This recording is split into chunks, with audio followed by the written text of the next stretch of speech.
Hello दोस्तों, स्वागत है आपका हमारे इस यूट्यूब चैनल सक्सेस की जात में। दोस्तों, हम 12th क्लास की ज्योग्राफी को कंप्लीट कर रहे हैं और उसकी जो पहली बुक है मानव भूगोल के मूल सिद्धांत उसे कंप्लीट कर रहे हैं। और उसके जो पहले के 9 चैप्टर हैं उन्हें हम बहुत ही बेहतरीन तरीके से कवर कर चुके हैं और उन्हें हम बहुत ही बेहतरीन तरीके से पढ़ चुके हैं। तो आज ये जो इसका लास्ट चैप्टर है मानव बस्तियां, आज हम उसे देखेंगे और आज ये बुक जो है पूरी तरीके से आज ये बुक समाप्त हो जाएगी। इसके बाद जो आपकी दूसरी बुक है उसे मैं कंप्लीट कराऊंगा। तो जिन्होंने पहले की वीडियोस नहीं देखे हैं, पहले आप उन वीडियोस को देखिए, बाद में इस वीडियो को देखिए, क्योंकि अगर आप एक सीक्वेंस में पढ़ेंगे तो आपको और भी बेहतर तरीके से समझ आएगा। और अगर आप वाकई में पढ़ना चाहते हैं तो आप पहले उन वीडियोस को देखिए। तो चलिए दोस्तों, आज का टॉपिक हम शुरू करते हैं। आज का जो टॉपिक है वो है मानव बस्तियां और ये चैप्टर नंबर 10 है और ये आखिरी चैप्टर है। मानव बस्तियां होती क्या है, कितने प्रकार की होती है, आज हम इसके बारे में सब जानेंगे और बिल्कुल डिटेल से पढ़ेंगे। आप खुद ही सोचिए बस्ती होती क्या है, जहां पर मतलब मनुष्य इकट्ठा रहता है, मतलब इकट्ठे घर होते हैं, समूह में घर होते हैं और जो घर है उनके आसपास सड़कें होती हैं जो मतलब बड़ी सड़कों में मिलती है। ठीक है, तो आप मतलब एक इस तरीके को आप एक समझ सकते हैं कि ये एक बस्तियां हैं। और अगर आप मैं जो किताबी परिभाषा है वो आप अगर आपको बताऊं तो आप उसे देखिए। बस्ती मनुष्य के आवासों के उस संगठित निवास को कहते हैं जिसमें उनके रहने अथवा प्रयोग करने वाले भवनों तथा उनके आने जाने के लिए बनाए गए रास्तों एवं गलियों को सम्मिलित किया जाता है। दोस्तों, आप एक एक वर्ड को देखिए। ठीक है, बस्ती मनुष्य के आवासों के उस संगठित निवास, मतलब जो मनुष्य का जो आवास है, जहां पर मनुष्य रहता है वो संगठित है। संगठित निवास को कहते हैं जिसमें उनके रहने अथवा प्रयोग करने वाले भवनों, मतलब उस भवन में वो रहते भी हैं और उनका प्रयोग भी करते हैं। ठीक है, तथा उनके आने जाने के लिए बनाए गए रास्तों, क्योंकि भवनों से जो है वो मतलब रास्ते भी जुड़े होते हैं, क्योंकि भवन से जब निकलते हैं तो मतलब रास्ते से ही जाते हैं कहीं ना कहीं। तो उनका मतलब जो भवन है उनके किनारे से रास्ते जुड़े होते हैं। ठीक है, तो बनाए गए रास्तों एवं गलियों को सम्मिलित किया जाता है, मतलब जो भवन के किनारे जो रास्ते हैं उन्हें भी सम्मिलित किया जाता है मनुष्य के आवास में।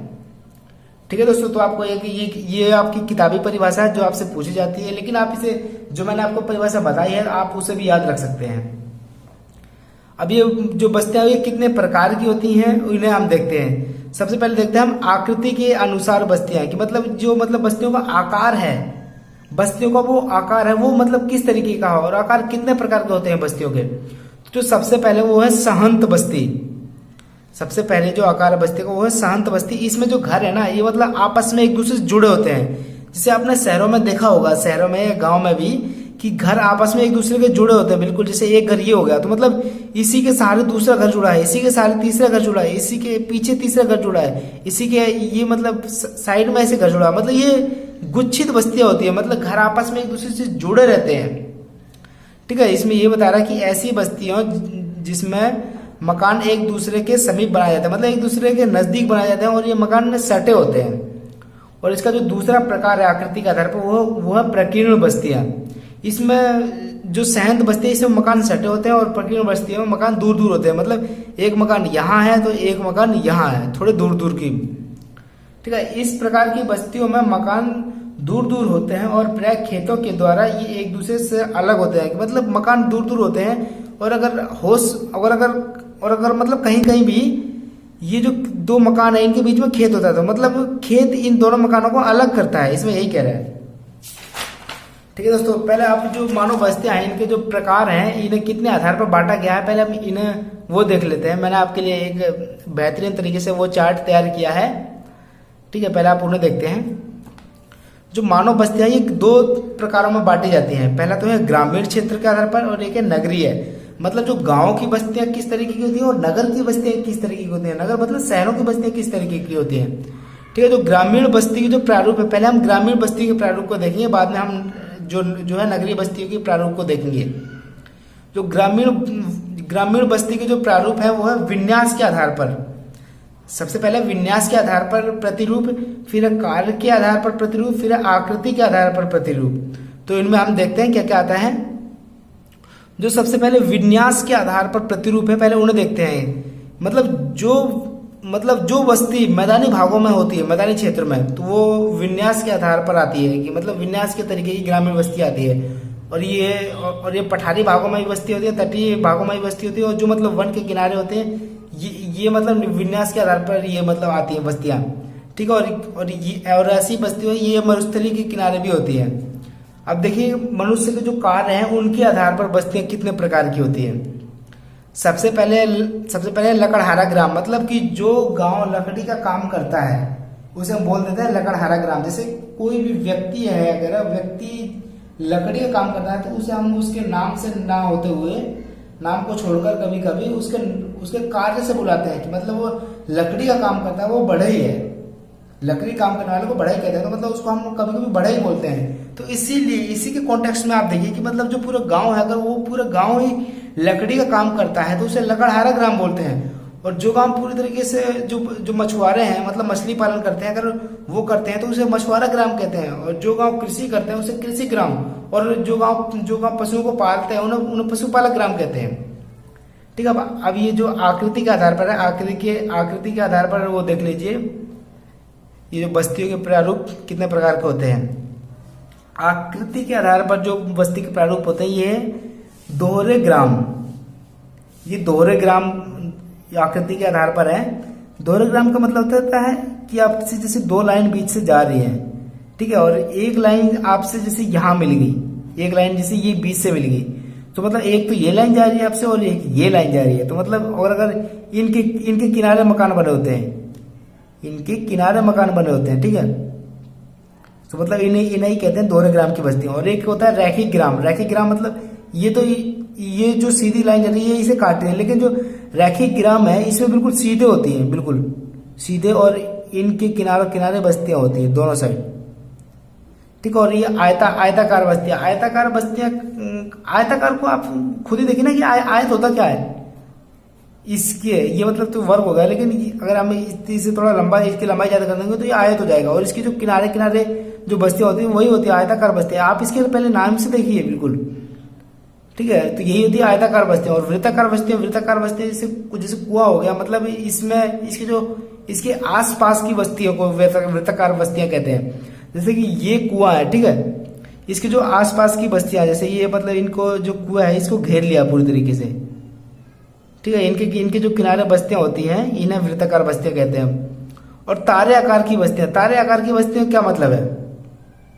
तारे आकार की बस्तियों क्या मतलब कि मतलब जो सड़क की, मतलब जैसे कोई सड़क है वो मतलब कई क्षेत्र स्थानों पर काट रही है, ठीक है, जैसे कि मतलब इस तरीके से सड़क काट रही है, तो मतलब इन सड़कों के जो किनारे घर होते हैं, यहाँ पर हो गया, इस साइड हो गया, इस साइड हो गया, इस साइड हो गया, इधर हो गया, इधर हो गया, इधर हो गया, मतलब इनके किनारे वो होते हैं तारे आकार के।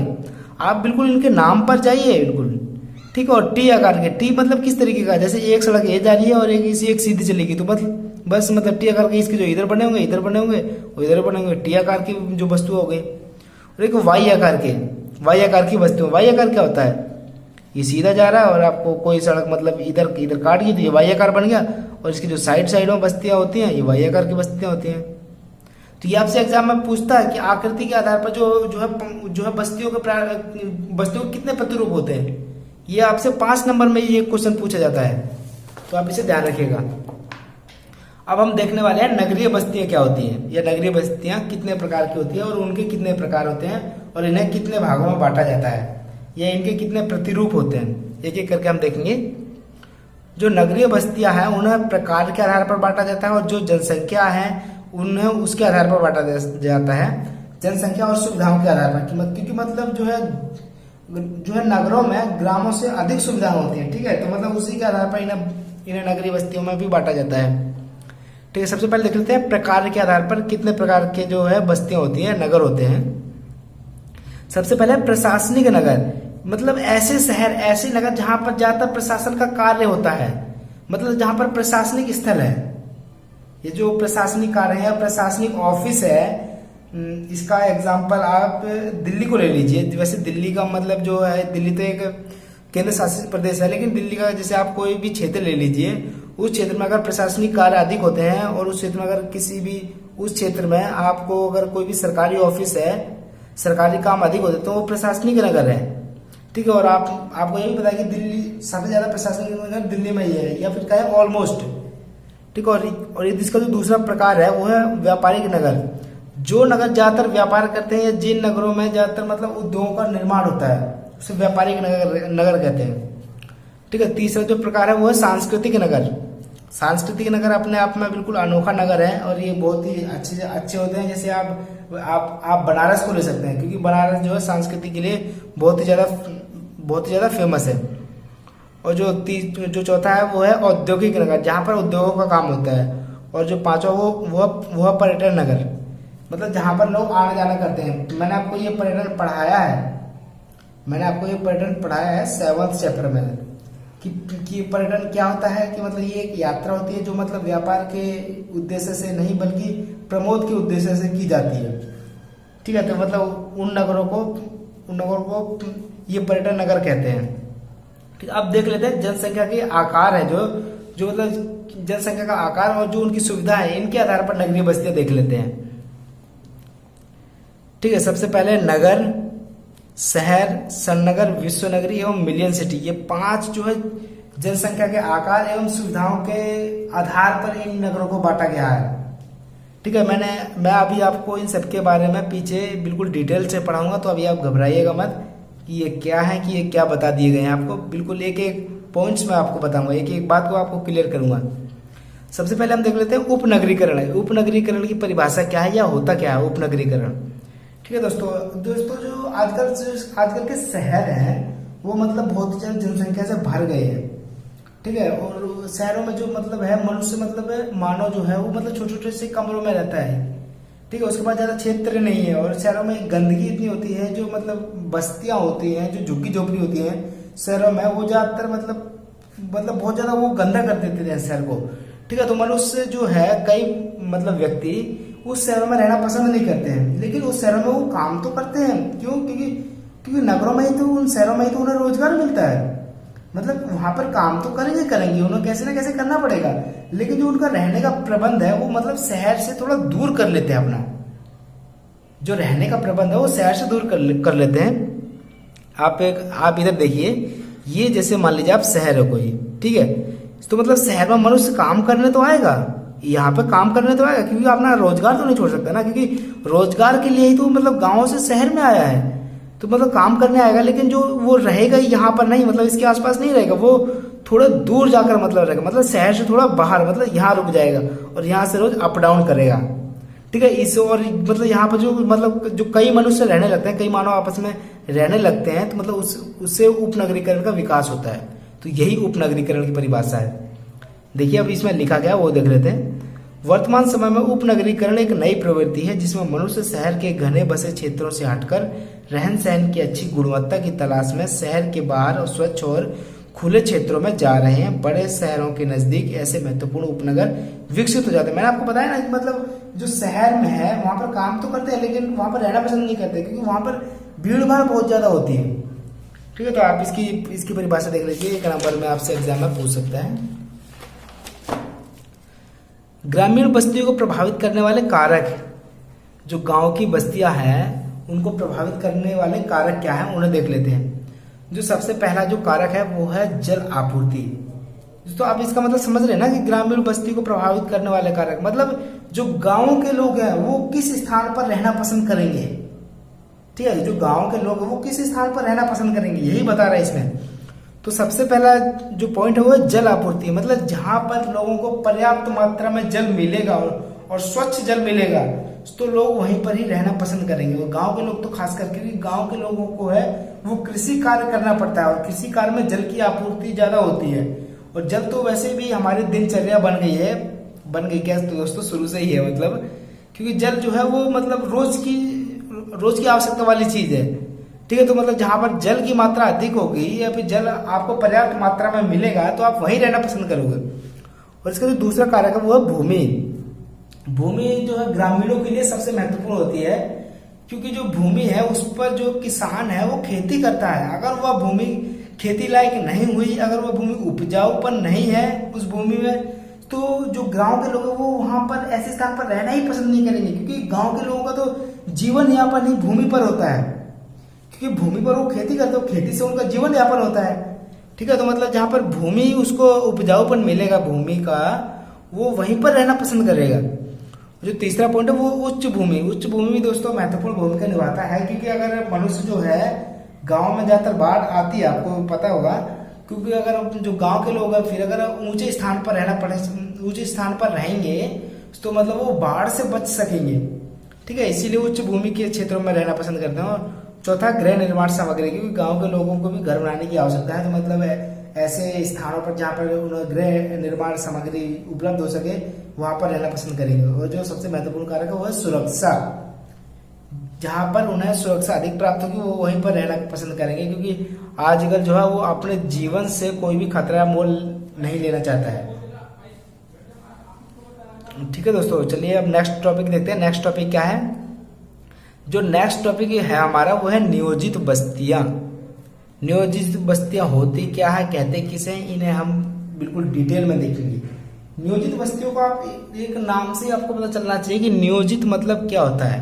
नियोजित मतलब होता है प्लानिंग, कि आपने किसी भी चीज के लिए प्लानिंग करना है। तो मतलब जो आपको इस प्रकार की जो बस्तियां हैं ये मनुष्य के द्वारा नहीं बसाई जाती, ये सरकार के द्वारा बसाई जाती है। और जो सरकार है वो इन पर हर एक सुविधा इनको मुहैया कराती है। मतलब वहीं पर सरकार आवास का वो आवास की सुविधा देगी, वहीं पर जल की सुविधा देगी, वहीं पर बिजली की सुविधा देगी। आपको हर एक सुविधा जो है सरकार के द्वारा प्रोवाइड की जाएगी। ठीक है, अब देखते हैं इसमें क्या कह रहे हैं। इस प्रकार की बस्तियां सरकार द्वारा बसाई जाती हैं, ग्रामवासियों द्वारा स्वयं जिन बस्तियों का चयन नहीं किया जाता। मैंने आपको यही बताया दोस्तों कि इस प्रकार की जो बस्तियां ये सरकार द्वारा बसाई जाती है और ग्रामवासी जो है वो इनका चयन नहीं करते हैं। ठीक है, सरकार द्वारा अधिग्रहित की गई ऐसी भूमि पर निवासियों को सभी प्रकार की सुविधाएं जैसे आवास, पानी, बिजली तथा अन्य अवसंरचना आदि उपलब्ध कराकर सरकार बस्तियों को विकसित करती है। दोस्तों बताया ना आपको कि मतलब इस प्रकार की जो मतलब बस्तियां हैं उन पर सरकार जो है हर एक सुविधा मुहैया कराती है। ठीक है, ताकि उन जो बस्तियां हैं उनका विकास हो सके। एग्जाम्पल के तौर पर आप देख सकते हैं भारत में इंदिरा गांधी नहर के क्षेत्र में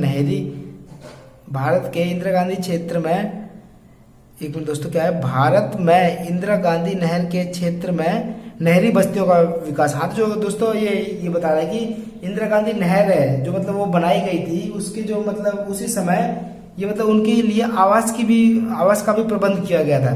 ठीक है, तो वो नियोजित बस्तियों के अंतर्गत आता है। अब देख लेते हैं जो ग्रामीण बस्तियां हैं उनकी समस्याएं क्या हैं। ठीक है, क्योंकि ग्राम बस्तियों की भी अपनी समस्या होती है और जो नगरीय बस्तियां हैं उनकी भी अपनी समस्याएं होती है। भारत, पाकिस्तान, बांग्लादेश जैसे कई देशों में ग्रामीण जनसंख्या कुल जनसंख्या की 50% से भी अधिक है। यही स्थिति कई अन्य विकासशील देशों की है। दोस्तों, जो भारत, पाकिस्तान और बांग्लादेश जैसे विकासशील देश हैं, इनकी जो जनसंख्या है, इनकी जनसंख्या का जो कुल जनसंख्या है जो मतलब कुल जनसंख्या का 50% से भी अधिक मतलब आधी से ज्यादा जनसंख्या वो गांव में निवास करती है। तो मतलब उनकी कुछ ना कुछ तो समस्याएं होंगी ना। तो अब उनकी समस्याएं क्या है, हम उन्हें एक एक करके देखते हैं। विकासशील देशों में ग्रामीण बस्तियों में जल की आपूर्ति पर्याप्त नहीं हो पाती है। दोस्तों, जैसे कि शहरों में तो बड़े तरीके से जल की आपूर्ति होती है। शहरों में जो मोटर लगे होते हैं, समरसीबल लगे होते हैं, एक बटन दबा दिया तो बस पानी वेस्ट। उन्हें पानी की कीमत नहीं पता। पानी की कीमत आप उनसे जाके पूछिए जिन्हें जो पीने का पानी है उनके लिए कम से कम 2-4 किलोमीटर तक पैदल जाना पड़ता है पहाड़ी इलाकों में। ठीक है, पानी की कीमत आप उनसे पूछिए। जो शहर में जो ज्यादा इतना पानी वेस्ट करते हैं लोग, उन्हें ऐसा नहीं करना चाहिए। ठीक है, देखिए, पर्वतीय एवं शुष्क क्षेत्रों में निवासियों को पेयजल हेतु लंबी दूरियां तय करनी पड़ती है। दोस्तों, ये बताया मैंने कि जो पर्वतीय और शुष्क क्षेत्र हैं उन पर जो निवासी है, वहां के जो रहने वाले लोग हैं, उन्हें जो जल के लिए वो मतलब लंबी दूरी तय करनी पड़ती है, क्योंकि उनके आसपास जो है वो जल पर्याप्त मात्रा में नहीं हो पाता है। जल जनित बीमारियां जैसे हैजा, पीलिया आदि सामान्य समस्या है। दोस्तों, गांव में ये बीमारियां हैं, ये आम बन चुकी है, क्योंकि ये बीमारी जल से ही होती है। ठीक है, और गांव में इतनी जल निकासी की सुविधाएं नहीं होती हैं दोस्तों, इसीलिए ये फैलता है। दक्षिण एशिया के देश प्राय बाढ़ एवं सूखा ग्रस्त होते हैं। जो गांव है उन पर आमतौर पर बाढ़ या सूखा आता रहता है। दोस्तों, ये कोई भी अच्छा नहीं है, नहीं तो बाढ़ अच्छी है और नहीं सूखा अच्छा है। सिंचाई सुविधाओं का अभाव होने से कृषि कार्य प्रभावित होता है। दोस्तों मैंने गलत लिख दिया। सिंचाई सुविधाओं का अभाव होने से कृषि कार्य प्रभावित होता है। अगर जो किसान है उनको अगर मतलब कृषि की जो मतलब सिंचाई है उसकी अगर पर्याप्त सुविधा नहीं हो पाएगी तो मतलब किसानी नहीं कर पाएंगे, वो मतलब अपनी भूमि पर अनाज नहीं उगा पाएंगे। ठीक है, तो मतलब ये उनकी जो ये है ये प्रमुख समस्या है। दोस्तों जो नोट्स बनाते वक्त थोड़ी बहुत गलती हो जाती है तो आप उसे कृपया करके माफ़ कर दीजिएगा, क्योंकि दोस्तों मैं भी एक इंसान ही हूँ, तो मतलब लिखते वक्त कहीं थोड़ी बहुत गलती हो सकती है तो आप उसे एडजस्ट कर लीजिएगा। बाकी अगर जो भी गलती होगी तो मैं कोशिश करूँगा कि मैं अगली वीडियो में आपको उसको बता सकूँ कि दोस्तों ये गलती मुझसे हुई थी। लेकिन दोस्तों एक्सप्लेनिंग करने में मैं आपसे प्रॉमिस करता हूँ कि कोई भी गलती नहीं होगी। हाँ, लेकिन ये जो वर्ड है लिखते वक्त ये एक आध थोड़े गलत हो सकते हैं, तो आप उसे थोड़ा एडजस्ट कर लीजिएगा। अब देखते हैं इसकी गांव की जो है वो नेक्स्ट समस्या क्या है। गांव की जो अगली समस्या वो है कच्ची सड़कें। दोस्तों जो कच्ची सड़कें हैं ये सबसे प्रमुख समस्या है, क्योंकि जब गाँव में बारिश होती है ना तो दोस्तों कच्ची सड़कें हैं वो मतलब उपयोग के लिए नहीं रह जाती है। क्योंकि अगर आप कच्ची सड़कों पर अगर बारिश हो गई, अगर आप कोई भी वाहन लेके जा रहे हैं, गाड़ी लेके जा रहे हैं, मोटरसाइकिल लेके जा रहे हैं, तो उस पर मिट्टी पर वो गप जाती है, मिट्टी पर वो धंस जाती है। ठीक है, तो मतलब ये उनकी प्रमुख समस्या है। एवं संचार की आधुनिक संसाधनों का अभाव उनके विकास मार्ग में बाधा डालता है। दोस्तों जो संचार के जो आधुनिक संसाधन है वो मतलब नगरों में ज्यादा है और गाँव में ये इतनी संसाधन नहीं है। ठीक है, ये भी इनकी समस्या है दोस्तों। अब देखते हैं नगरीय बस्तियां हैं। दोस्तों मैं सोच रहा हूँ कि अब मैं ये जो नेक्स्ट पार्ट है वो नेक्स्ट पार्ट में इसको बनाऊं, क्योंकि वीडियो कुछ ज़्यादा लंबी हो चुकी है। तो चलिए दोस्तों इसका जो नेक्स्ट टॉपिक है फिर नेक्स्ट पार्ट जो है वो हम कल लेके आएंगे। ठीक है, क्योंकि ये चैप्टर जो ज़्यादा लंबा हो जाएगा और आप जो है बोर हो जाएंगे देखने में। तो चलिए दोस्तों आज का टॉपिक हम यहीं समाप्त करते हैं। तो दोस्तों आपको ये वीडियो कैसी लगी आप हमें कमेंट्स करके बता सकते हैं। अगर आपको ये वीडियो पसंद आई होगी तो आप हमारे चैनल को सब्सक्राइब कीजिए, हमारी वीडियो को लाइक कीजिए और शेयर कीजिए। ठीक है दोस्तों, तो चलिए दोस्तों हम नेक्स्ट चैप्टर में मिलते हैं।